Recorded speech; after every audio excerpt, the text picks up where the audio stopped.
everyone. Welcome to the Horror Room. I'm Travis Bruce, and today we're doing another Women of Horror Spotlight. Today I have with us is a director, and she has a short film that I had the pleasure of seeing, and it's called TOSKA. I have with us Alessia DeVecchi. Alessia, welcome to the Horror Room. Thank you for having me. It's a pleasure. It's a pleasure. By the way, I loved your movie, but tell my guests who haven't had a chance to see it, tell them a little bit about TOSKA. So, I don't know, it's kind of a mixed bag. So it's a horror fantasy, dark fantasy kind of thriller about a hunter tracking a monster kind of through the mountains of Colorado. Kind of set in a fantasy world, kind of not really, I haven't really described the world or defined it. It's kind of just its own little vacuum thing. But monster movie, blood, hunter, swords, just a lot of cool stuff. And I love the fact that you just chose to use a woman as the hunter. Was that something that you intended to do?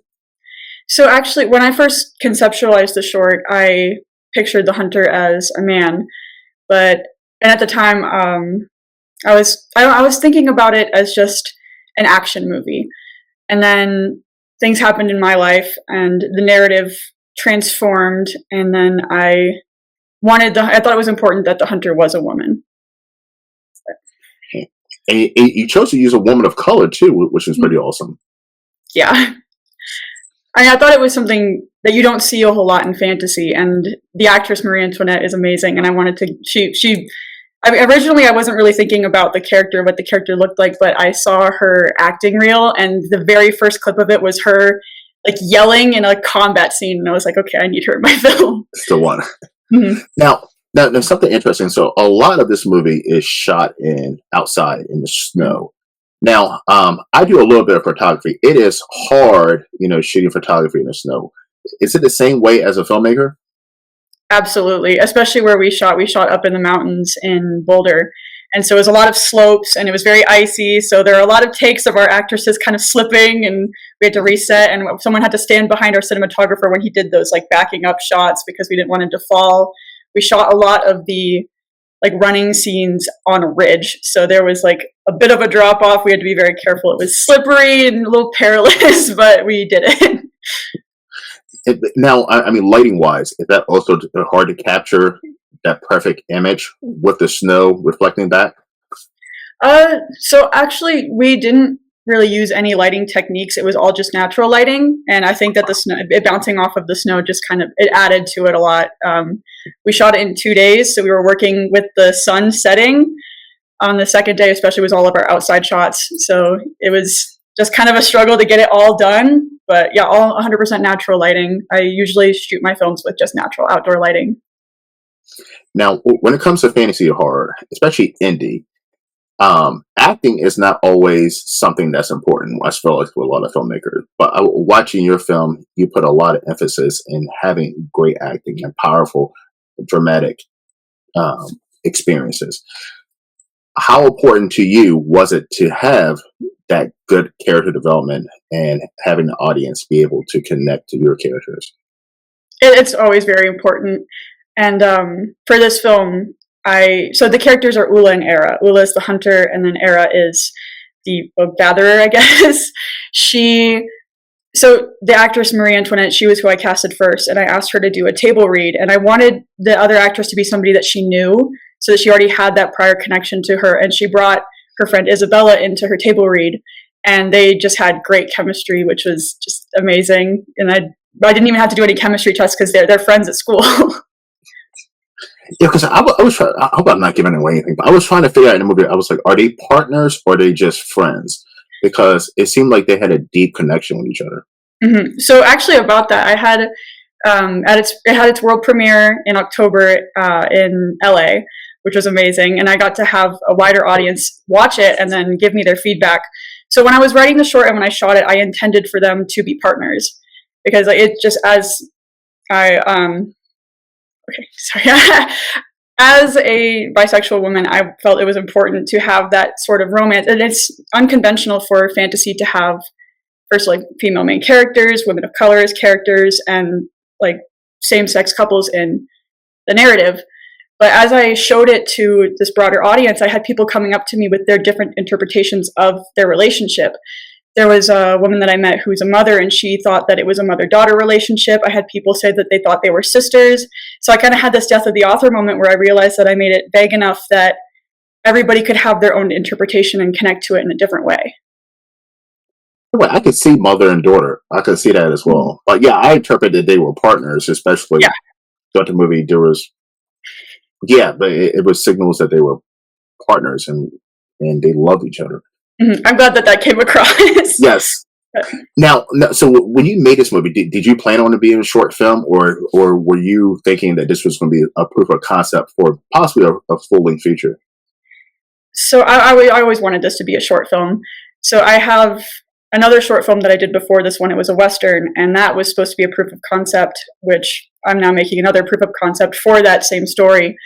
But so the biggest feedback that I got was people saying that it felt incomplete, which for that one, it was intentional because I wanted it to be part of a bigger story.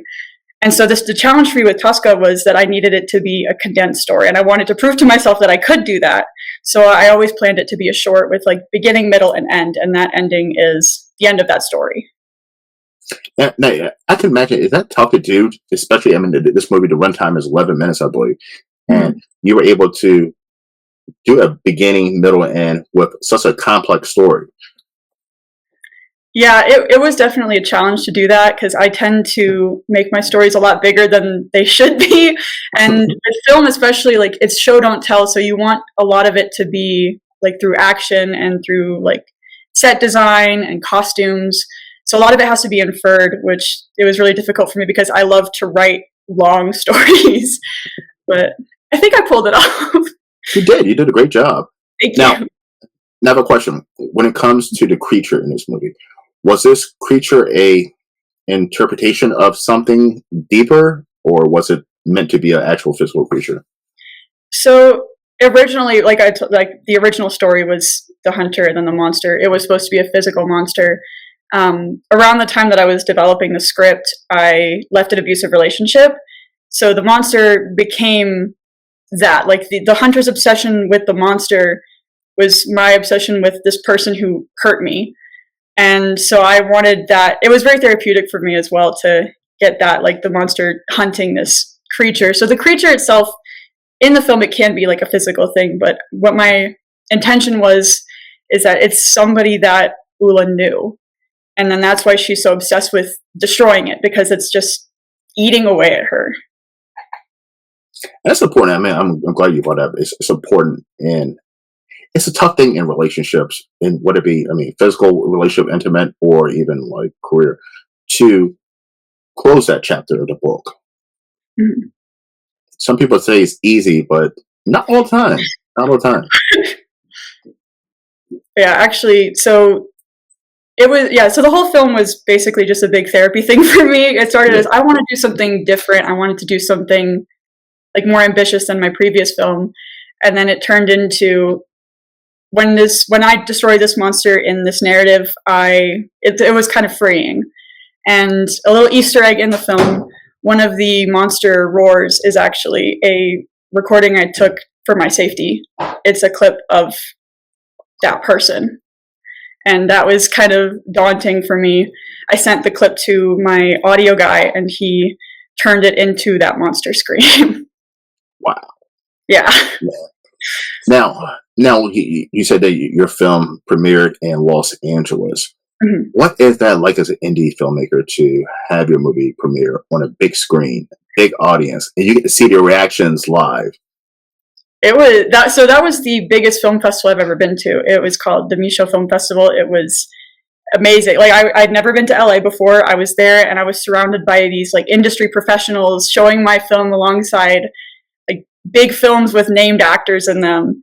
And like we were in a movie theater. So I got to actually sit in a movie theater and watch my movie for the first time on the big screen. And I could hear people like whispering and like, wow, that was cool. How'd they do that? And wow, that's really pretty. How'd they get that costume? Or like that. So it was an incredible experience just flying out there, like seeing the Hollywood sign, being surrounded by filmmakers. And people were asking me questions about like how I did things. And that was incredible.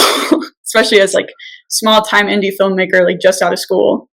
Yeah, and that's has to be an amazing feeling. Hmm. Now, I'm shocked that you decided to use the snow because I'm shocked that a lot of more filmmakers, horror filmmakers, do not use the aspect of the snow and being in the wilderness in the snow because it has that sense of isolation to it. Hmm. Yeah, especially the location we filmed at. It was actually an Airbnb. We were just shooting in somebody's Oh, really? backyard, but it was really out in the middle of nowhere. Like you couldn't hear the road. It was dead quiet. You could see all the stars at night. Which we got some cool shots of the stars, which you couldn't do anywhere else, really. Now, have you always been a horror fan?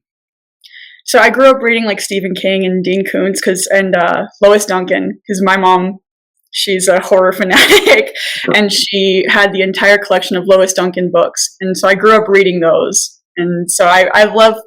I think it's cool that words can make us afraid, and so I like to capture that in like my medium, which is film. Was a bit more difficult because like I don't know how to find things scary if I'm not reading it alone in the dark. But I do love horror. So when you started getting into filmmaking, what was the biggest? Because I have a lot of individuals who are thinking about being filmmakers or are brand new to it, and they watch my show quite a bit. What are some struggles that you ran into the beginning, initially getting started? Resources. Filmmaking is an expensive, like, I mean, hobby, but it's also an expensive job. But nowadays, like, you can shoot on anything. There's camera rental places. And also, when I moved out to Colorado, I didn't know anybody. I went to school in Texas.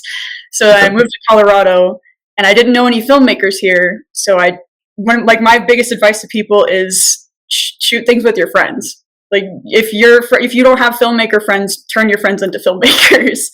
That's what I had to do with TOSKA because I didn't know anybody. And one of my friends, he makes costumes. His name is James Perkins. He's amazing. He had all these connections to like taxidermists and artists, and he got me in touch with them. And then they'd never really made films before either, and so they wanted to, and so we all came together. And I was like, "We're going to make a movie," and we did. And speaking of taxidermy, I've been to Boulder, Colorado before, Mm-hmm. and there's a restaurant that I don't know if you know if I'm talking about, but it has all taxidermy animals all throughout the restaurant. I don't know what you're talking about. I've seen restaurants like that, but I think Yeah, those are cool.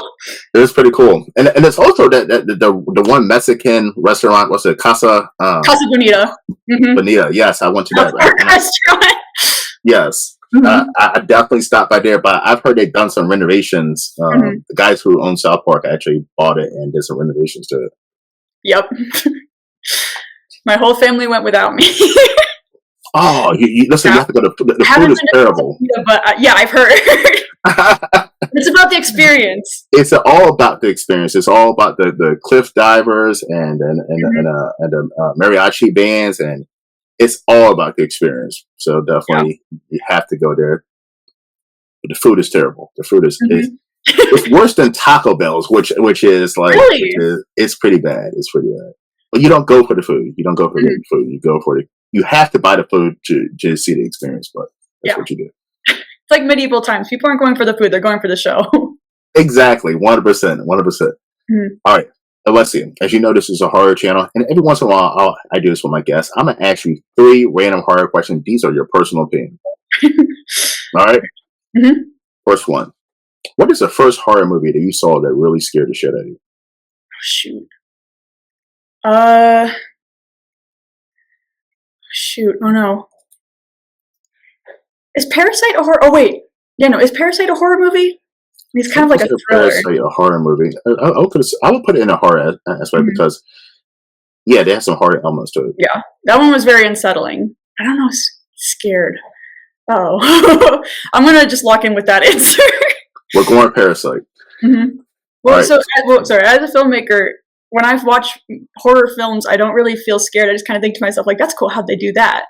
So it's kind of hard for me to be scared by films when I know so much about the behind the scenes.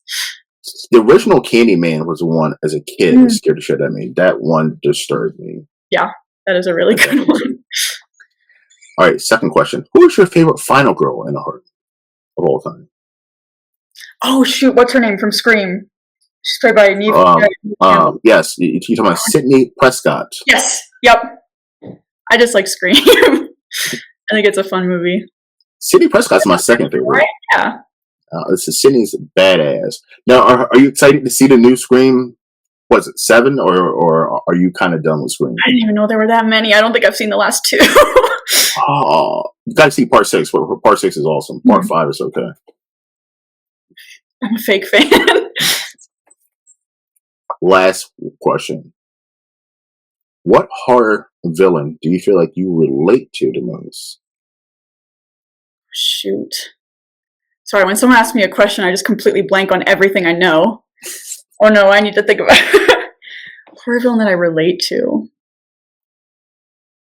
shoot. I was unprepared for this. Oh no. I'm trying to think of every horror movie. Putting you on the spot. No. Hang on, name some horror villains. We got Jason. We got Freddy. Got Michael Myers. We have Jigsaw from the Saw franchise. Oh my god. We have Pinhead from the Hellraiser series. Leatherface from Texas Chainsaw Massacre. Now I'm sitting there thinking. We got Angela from Sleepaway Camp. I just Jennifer from Jennifer's Body because I think she's cool. Because she, I don't know. You eat men? Yes, actually. Fellas, watch out for her.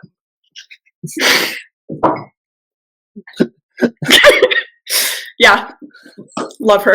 I still have not seen Jennifer's Body. By the way, I'm gonna say, and people say it's a fun movie to watch. That I would enjoy it. Yeah, no, definitely. The gore's pretty cool. Okay, so I definitely gotta check it out. All right, Alexia, where can everyone find you? So I have a YouTube channel under just my first and last name, as well as a Vimeo account. But on Instagram, my username is alessia.not.alicia, as in like Alecia, which I thought was funny at the time, and now I'm kind of stuck with it because it's all over the place. But that's about it. And I have LinkedIn where you can find my email, contact me. But yeah, mostly Instagram. Listen, everyone, the link to Alessia's YouTube channel is down there. Please like, subscribe, and follow her stuff. It's just some great stuff. By the way, is TOSKA on there? Not yet, but by the time this interview is out, it should be. Okay, so, perfect. Yes. I'm gonna check out TOSKA too. If you want to see some badass women fighting a terrifying creature, this one is for you. Alessia, it's been a blast. Thank you. This was so much fun. Listen, you're more than welcome to come on anytime. Just let me know. I'll be coming back with some more films in the future. Yes, and be prepared for the questions too. Okay. Yeah, I'll prepare better next time. Got to think about my final girls and horror villains. Yes. All right, everyone. Listen. Thank you for coming to the Horror Room. I'm Travis Bruce, and that's Alessia DeBecki. We'll see you next time. Take care.